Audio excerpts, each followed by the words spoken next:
Hey guys, what's up? It's Karl here, and this is one of the first videos here in the new office. Do not mind the mess, do not mind the echo. We're still undergoing some renovations. The painting is done, but the floor is a tad bit delayed.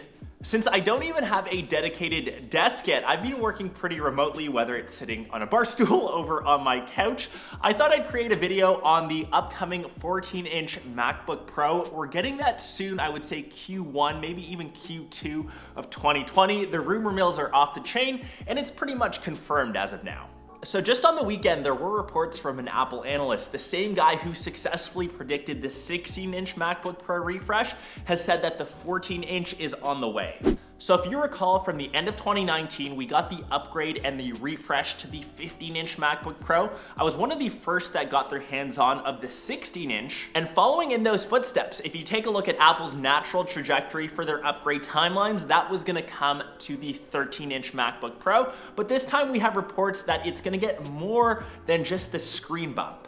The screen will now feature mini LED tech, and that's essentially a display technology that utilizes very, very small LEDs behind the LCD panel to use as a backlight. A typical LCD panel uses anywhere from 15 to a couple hundred, whereas mini LED tech, you can pack in thousands of these lights. That, combined with local dimming zones, which means they can isolate parts of the display to make darker, will naturally increase in better contrast ratios, better blacks, and on the flip side, get as bright as, say, 1000 nits and really take advantage of HDR content, which of course Apple is pushing with their Apple Plus TV. Kind of all makes sense. And we already see a ton of those benefits on the new Mac Pro, so it would only be normal for those to appear on their MacBook Pro lineup.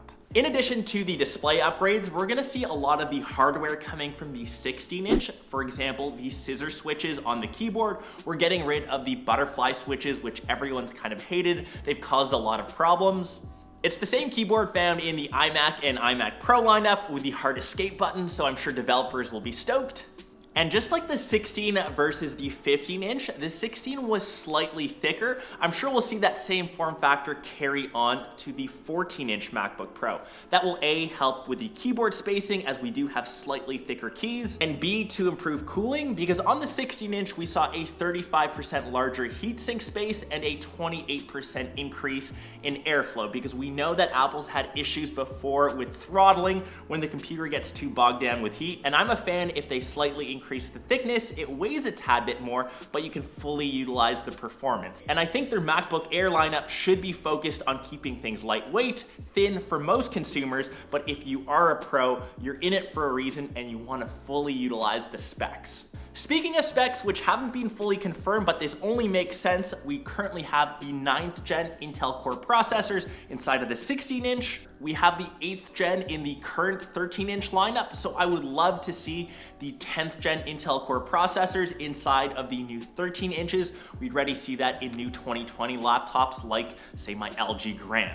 The next piece of hardware coming from the 16-inch to the 14-inch will be the new speakers as well as microphone. I've loved those over on my current model. I think they've been really great improvements, and MacBooks have always been class leading when it comes to audio. And other than that, don't expect anything too crazy coming to the 14-inch MacBook Pro. I know that it is a fan favorite in size. I personally wish we had a better GPU inside the 13-inch MacBook Pro. That's the only thing holding me back. That would be my absolute dream if the top spec 14-inch could have a dedicated GPU and not the Intel Iris Plus graphics that it currently has. I find that it bogs down a bit too much when I'm kind of editing in 4K.